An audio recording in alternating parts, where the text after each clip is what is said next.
Bonjour à toutes et à tous et bienvenue dans notre émission La cuisine des copines. Salut Véro. Salut Céline. Tu vas bien? Très bien et toi? Super. Pour ce mois de février, nous avons décidé de faire la part belle à l'Alsace, à notre belle Alsace et à sa gastronomie traditionnelle.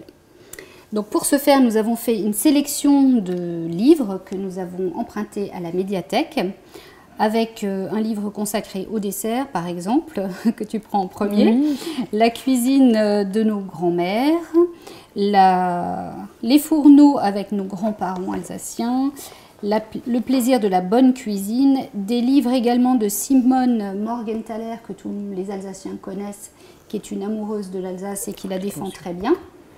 Voilà, et d'autres sur la gastronomie alsacienne. Voilà, avec les vins qui vont bien avec, enfin tout ce qu'il faut pour une belle table. Voilà, donc si vous avez envie de les emprunter, n'hésitez surtout pas. Aujourd'hui donc Véronique va nous concocter une recette qui a été créée dans les années 70 par monsieur Guy-Pierre Baumann, qu'il a mis à sa carte de sa mythique maison Kammerzell qui se trouve au pied de la cathédrale de Strasbourg. Au départ, il a été décrié par les puristes et puis encensé par la critique par la suite. Voilà, je suppose que vous avez déjà compris de quel plat il s'agit, mais je n'en dirai pas plus. Je vais laisser la parole à Véronique. Oui, donc Céline, je voulais d'abord faire une petite parenthèse. Comme tu sais, mon mari et moi, on adore voyager. Oui. Mais moi, j'aime bien rentrer aussi.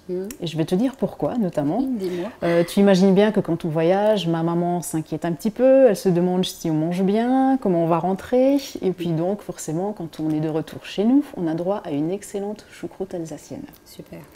Alors, je me disais que comme lors de notre dernière émission, on avait fait escale en Asie, il était temps de revenir en Alsace, chez nous, et de partir sur une recette typique. Et donc, je te propose de réaliser une choucroute.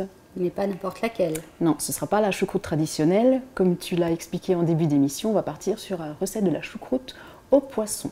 Alors j'ai ma petite version. Chacun réalise un petit peu sa choucroute comme il le veut. Moi, je te propose ma version et on va y aller.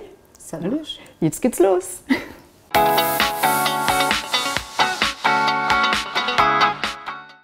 Voilà, on est prête et Véronique va nous dévoiler ses ingrédients.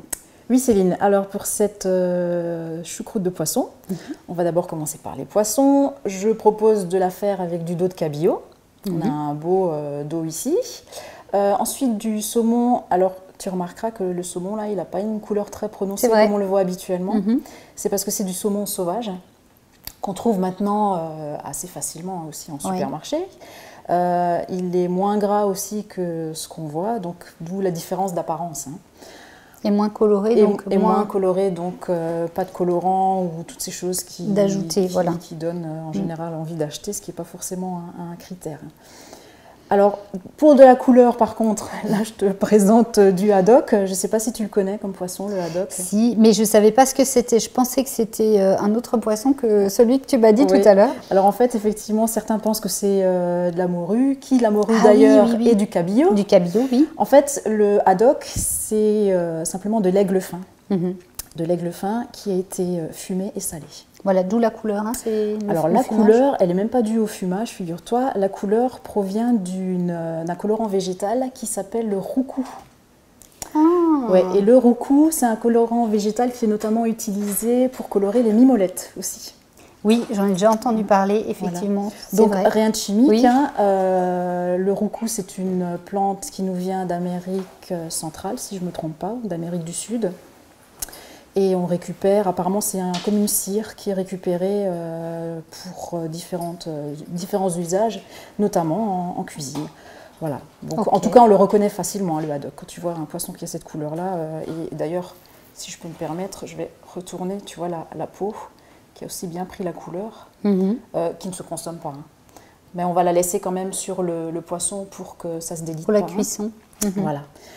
Donc ensuite, on aura besoin de tranches de lard très fines, d'une échalote, des pommes de terre qui sont là, qui ont déjà été cuites à l'eau. Alors je vais t'expliquer pourquoi, parce que en fait la choucroute que je présente là, c'est une choucroute, c'est un reste de choucroute. D'accord. Il faut savoir qu'avec la choucroute, les restes, on peut faire plein de choses, notamment une choucroute de poisson. Et moi, ce que j'aime bien aussi faire avec un reste de choucroute, je parle bien du chou uniquement, hein, c'est une quiche. quiche à base de choucroute, on rajoute un petit peu de lardon, un appareil à crème prise, comme on appelle dans le métier, c'est-à-dire... à crème prise. Oui, c'est-à-dire de l'œuf, du lait, de la crème battue, comme qu'on utilise quand on fait une tarte. Hein. D'accord. Voilà. Appareil, je connaissais, mais à crème prise... Parce que ça prend après à la chaleur. D'accord. Et donc, éventuellement saupoudrer, alors soit d'un petit peu de fromage, ou même, pourquoi pas de minster, hein, soyons chauvins jusqu'au bout, ça va très bien avec la choucroute. Ça serait original, ça, oui. Et puis, ma foi, si tu n'as pas de reste de choucroute à la maison, ben, il suffit d'en cuisiner une, tout simplement, hein, sans avoir besoin d'utiliser de palettes, de saucisses ou quoi que ce soit, simplement partir sur une cuisson de choucroute avec les aromates qui vont bien, et pour avoir la base qui va nous servir à faire cette choucroute de poisson. Mais c'est pas fini, on a aussi également des crevettes. Il nous faudra pour la sauce du fumet de poisson, du Riesling, de la crème fraîche, toujours entière. Entière, oui, j'allais dire. Pas d'allégé dans ma cuisine. Du lait. Ça, c'est pas pour la sauce, par contre, on verra après pour quelle utilisation. Sel et poivre. Je crois que je n'ai rien oublié. Un petit clin d'œil à Janala et Sepala qui vont nous accompagner pour cette recette. Ça marche. Ce sont des petits personnages fétiches. Voilà, donc c'est bon Céline, on va pouvoir passer à la réalisation de la recette. Donc Céline, maintenant on va commencer par s'occuper du poisson. Alors comme je compte présenter la recette de façon petite portion, on va couper le poisson pas en trop gros morceaux et puis ça sera d'autant plus vite cuit. Hein. Oui. Donc le saumon, alors moi, je pense qu'en sorte de gros cubes, tu vois, comme ça, on pourrait très bien garder le pavé entier. Hein. Ça peut faire l'objet de... En déco, je pense qu'en gros cube, c'est plus joli, non? Oui, effectivement. Et c'est vraiment dans l'air du temps. Il faut après réfléchir déjà à la présentation. Vois, des cubes comme ça. Celui-là, je ne vais pas trop, parce que comme tu vois, c'est déjà la fin du filet. D'ailleurs, je vais l'enlever quand même, cette partie-là. Voilà, tu vois, on a déjà une belle portion. Voilà. Pour le cabillaud, je vais aussi commencer... Donc d'abord en longueur comme ça, pour avoir déjà une bonne épaisseur, et après je le recoupe en deux. Celui-là il est vraiment charnu, c'est un beau magnifique, dos, tu vois. Voilà. Donc c'est également de la morue. Non. Alors, enfin oui, pardon. Une fois que le cabillaud est passé par le salage, ça devient de la morue. Ah. C'est le salage qui fait qu'on l'appelle morue. C'est comme le haddock. Le haddock, c'est pas le nom d'un poisson, c'est le nom de l'aigle fin une fois qu'il a été traité en fumage et en salage. Okay. Voilà. Okay. Ouais. C'est assez étonnant, c'est vrai que, mais bon, on donne des Pourquoi noms, faire simple, hein. Exactement. Je vais laisser ça de côté, on va terminer ça après. Le haddock, bah pareil, hein, il va subir la même opération. Alors c'est un beau filet bien long. Alors par contre, le haddock, c'est très prononcé en fumée. Alors forcément, quand on fait une choucroute, on s'attend à retrouver du fumé dedans, que ce soit au poisson ou la choucroute traditionnelle. Alors bien sûr, on va avoir du lard, mais pour moi je pense franchement, essentiellement, pour une choucroute de poisson, il faut qu'il y ait du haddock. Oui, parce que sinon c'est un peu plat. Sinon c'est un peu dommage. Ouais. C'est vraiment, ça apporte tout le fumé qu'on a besoin pour une choucroute. Qui manque parce qu'il n'y a pas de viande. Voilà. Maintenant, si jamais on n'arrive pas à en trouver, moi je suis assez d'avis qu'on parte sur des poissons tels que le saumon, le cabillaud, de la lotte ou autre, et de ramener le fumé alors dans la sauce. Faire une sauce qui est vraiment forte en fumée, en faisant par exemple infuser du lard dans la sauce. Chose qu'on ne fera pas puisque nous on a le fumé qui est apporté par le haddock. Alors là, par contre, comme c'est assez prononcé, je coupe plutôt des fines, assez fines. Ouais. Alors, comme je disais, on va laisser la peau.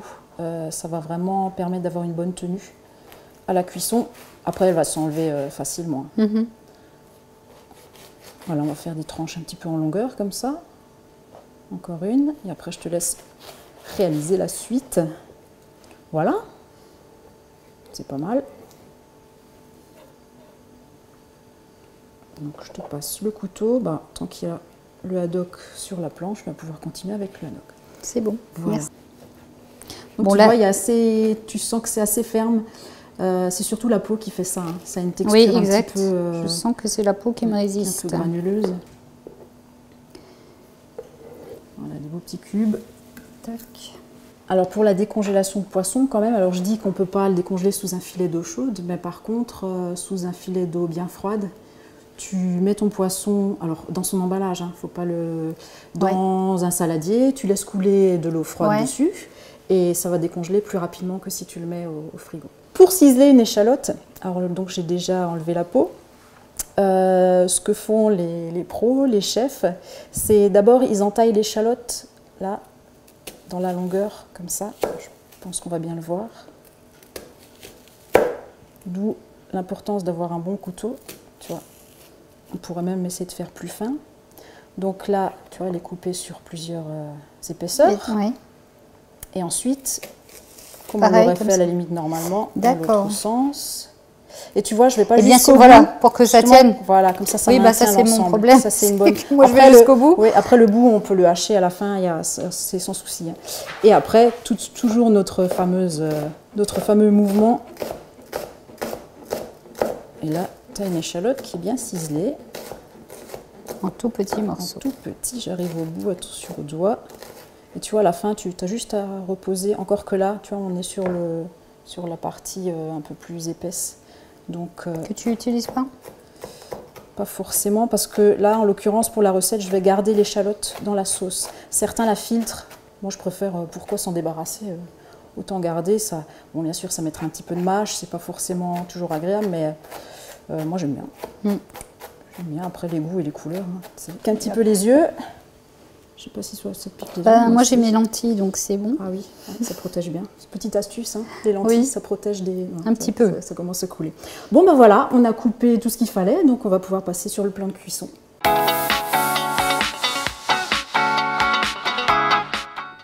Alors, Véro, la choucroute cuit déjà? Oui, alors, vu qu'elle est déjà cuite, comme je te l'avais expliqué, comme c'est un reste, je la remets en chauffe avec simplement les pommes de terre. Donc tu vois là, on a... T'as mis un petit filet d'huile? Juste un petit peu d'huile, ouais, et après un petit peu d'eau pour que ça n'accroche pas. Puisqu'on va même pas s'en occuper, on va laisser chauffer tranquillement le temps de réaliser la sauce et la cuisson des poissons. Donc on laisse ça tranquillement sur le feu, petit feu, et voilà, ça va se réchauffer tout seul. Donc ce que j'ai aussi déjà préparé, c'est l'échalote dans la casserole, une petite casserole pour réaliser la sauce avec du beurre. Donc on va déjà mettre le feu pour simplement faire revenir dans un premier temps les échalotes avec le beurre. D'accord. Et en parallèle, on va utiliser le lait que je mets dans une grande sauteuse relativement large, puisque en fait je vais faire cuire les poissons dans le lait. Les trois? Les trois. Alors, il y a plusieurs techniques, hein. C'est-à-dire que moi, je vais au plus simple. Mais oui, c'est-à-dire que voilà, je ne vais pas m'amuser, vu la quantité aussi, à allumer le four, à mettre mes filets de poisson tranquillement à chauffer et le haddock dans le lait. Autant utiliser la casserole que j'ai là pour faire l'ensemble. Mais effectivement, on peut alors soit cuire le poisson au four. On peut très bien sinon faire sauter le saumon et le cabillaud dans une poêle au beurre, pour avoir un côté même grillé qui serait même plus gourmand, je l'avoue. C'est pas mal non plus, oui. Donc là, moi, j'ai choisi une autre alternative, c'est voilà, de tout cuire en même temps dans le lait. Comme ça, en fait, ça pourrait être dans un courbouillon. Toi, tu utilises ça pourrait être un courbouillon. J'utilise le lait parce que le lait, déjà, en général, tu le trouveras dans les recettes quand on parle de haddock. Le haddock, on le cuit au lait, ça adoucit un petit peu le poisson. Okay. Donc autant l'utiliser pour les autres poissons. Et ça parfumera un petit peu les autres. Parfumer, tout à fait. Et même à la limite, une fois que tu as ressorti les poissons, moi je serais même tentée de dire de garder ce lait et l'utiliser pour une sauce, pour une autre recette ou simplement ramenant un petit peu d'épaisseur. Et ça peut être vraiment sympathique, ce côté fumé. Donc là, notre beurre est en train de fondre. Et puis, en attendant que tout ça se mette en marche, alors déjà, ce serait bien de mettre le feu sous le lait, c'est déjà une bonne chose. Alors, on fait un démarrage à froid, c'est-à-dire que je vais mettre les poissons, je ne vais pas attendre que le lait soit chaud, je vais mettre le poisson tout de suite dedans, et uniquement le haddock pour l'instant. Parce que le cabillaud et le saumon vont cuire très très vite. Alors que le haddock, il faut un petit peu plus de temps, les 10-15 minutes, le temps que ça monte en chaleur. Ok. Donc, ouais, effectivement, tu peux ramener. Super. Alors, on va les mettre tout simplement dedans, dans un petit bain de jouvence. C'est pas du lait d'ânesse, mais non, bon. c'est pas Cléopâtre non plus, sinon la pauvre.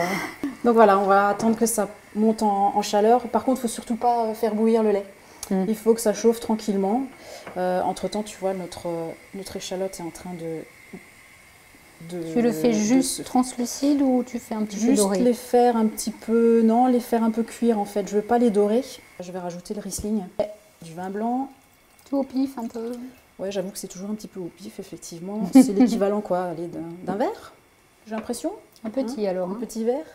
Allez, tout est toujours un peu petit chez moi. Voilà. Je me rends pas compte, finalement. Moi, j'ai des portions un peu plus généreuses en général, mais ça se voit d'ailleurs. mais non, c'est ce que je te raconte. Et donc là, on augmente vraiment le feu. Là, pour le coup, je veux que ça boue. Il faut que ça boue parce qu'on va vouloir que le liquide réduise et que l'alcool s'évapore et un maximum de liquide aussi pour avoir vraiment plus que presque un condensé de réduction. Une réduction, voilà. En attendant, je voulais te parler de notre bonne vieille choucroute. Oui. Figure-toi que la choucroute n'est même pas alsacienne. Oui. Je parle du choucroute. Hein. Il n'est même pas allemand. Oui. Et d'ailleurs, j'en avais fait allusion lors de la dernière émission. La choucroute vient de Chine.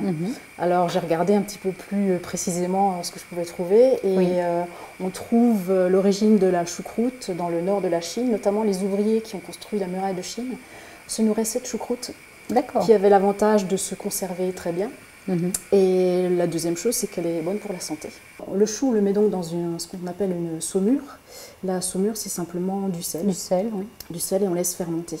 Et le fait de fermenter le chou avec ce sel va justement enlever cette partie soufrée que souvent les gens ne supportent pas quand ils mangent du chou. Pour la digestion, pour les gaz en fait. Oui, exactement. Ce qui fait que du coup, la choucroute est très digeste. Elle est diététique elle est light, elle contient beaucoup d'eau, elle a des fibres, elle contient de la vitamine C.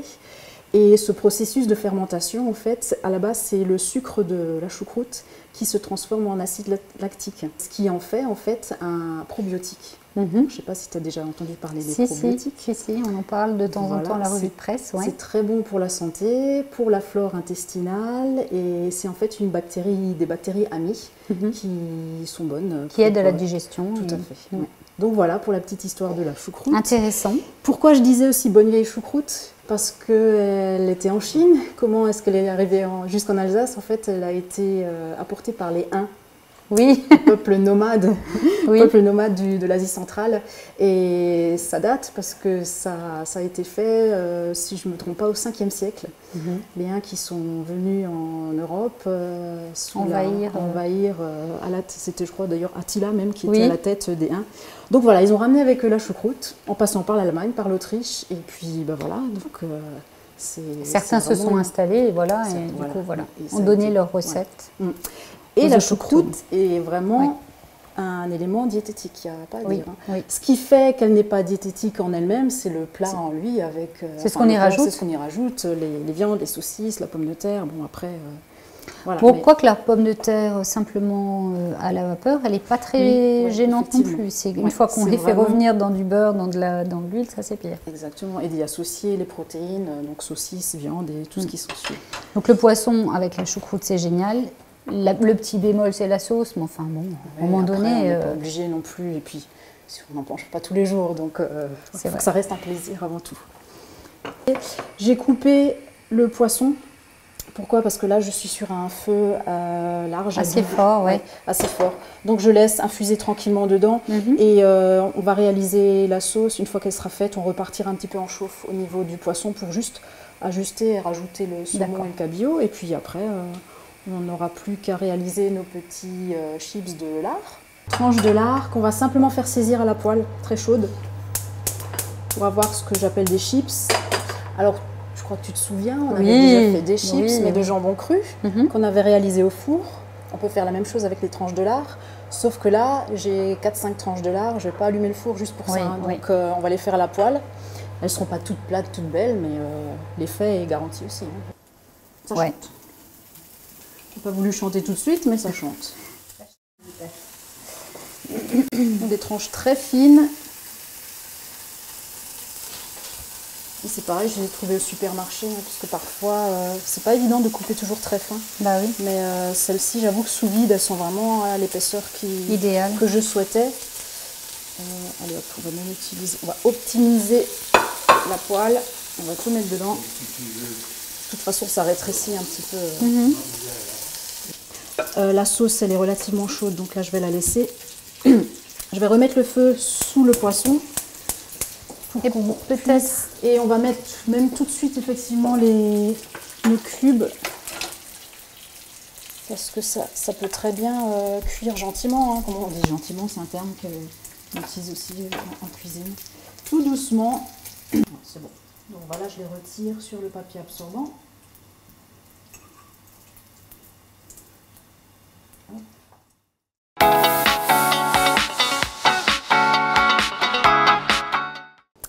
Voilà, il n'y a plus qu'à faire le montage. C'est la partie bricolage. Hein. Moi, j'aime bien faire le montage de plus en plus. Donc, on a déjà mis, alors je commençais par le début, hein, on a déjà mis donc, le chou dans ces petits bols ou ces grandes assiettes à soupe. C'est toujours sympa, parce que ça change un petit peu de la présentation. Et vu qu'elles sont de couleur un peu foncée, ça va faire ressortir un contraste. Le plat. Donc, la choucroute simplement posée en dôme. Là, j'ai coupé les pommes de terre en tranches ou en lamelles. Je vais d'abord mettre la sauce. Hein. Ouais, t'as vu, elle est... Ah, tu mets la sauce d'abord? Oui, parce que j'ai pas trop envie de napper le poisson. D'accord. Après, c'est un petit peu chacun. Alors, j'espère juste que je vais pas trop en mettre de côté. On va essayer de faire ça bien. Tu me diras, j'aurais très bien pu commencer par mettre la sauce et après poser le chou. Mais bon, j'aime bien la difficulté, hein, en l'occurrence. Non, mais c'est bien. Et tout, c'est pas en mettre trop à côté.